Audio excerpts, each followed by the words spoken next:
L'Jarius Sneed traded. Chiefs get back a third and a fifth in the 2024 NFL draft. A little interesting here that they traded to the Titans, obviously. And it's interesting that they were willing to get back a third-round pick, Tennessee's third-round pick, and a fifth-round pick, when they would have likely gotten a third-round pick in terms of compensatory picks next year anyway. Well, it would have been 2 years down the road because of the way that the formula works. But they would have gotten a third-round pick eventually for him, and they would have gotten a year with L'Jarius Sneed playing on the franchise tag. I think that tells you they really wanted this cap space, maybe.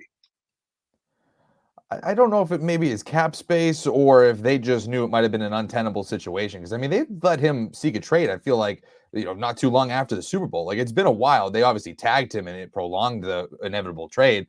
But it kind of maybe felt like this was coming to a head one way or another of him outside of Kansas City. Now, great, they clear up a ton of cap space after free agency, but maybe that helps them via the draft. Maybe some trade options become available to them. But I don't know if this was a scenario where they could have just kept him on a 1-year deal and expect everything to go rosy.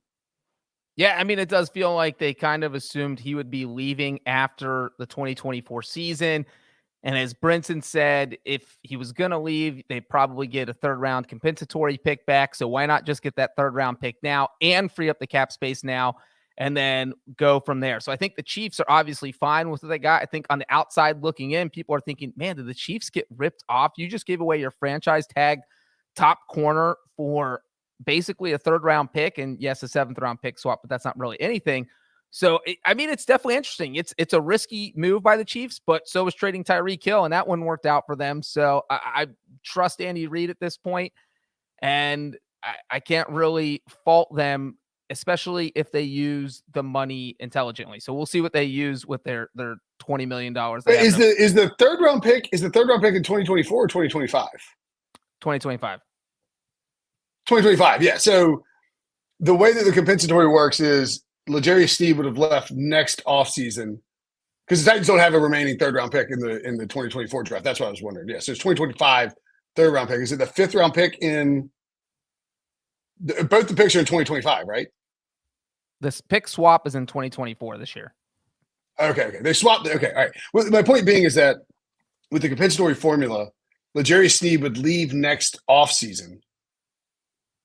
They would get a compensatory pick in 2026. Yes.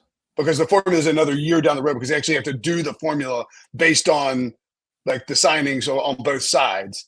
And so in reality, like you could argue that a Titans 2025 third round pick could be, if they never tagged him at all, they'd get that pick in 2025. Yeah. If they didn't tag him at all. Right. Yeah. If they let him walk this offseason, they get a 2025 compensatory pick.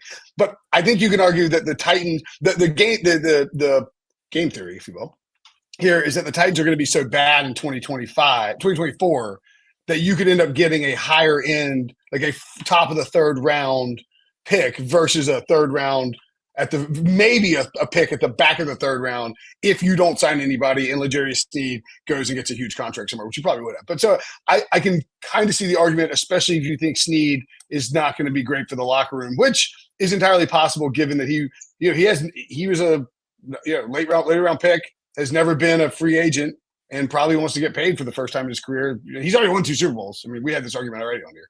You also have to factor this in too, because I just think it's something to point out. It is the Kansas City Chiefs.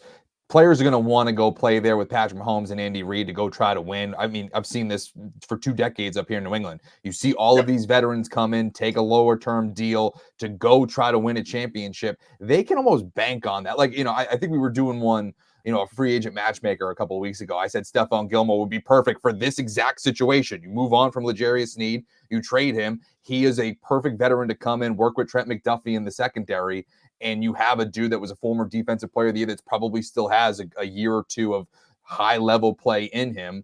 That's a perfect scenario where I think that they could still land on their feet, clear some space, and get an asset that they were going to get a year later, a year earlier, and as you mentioned, a year higher, a spot higher.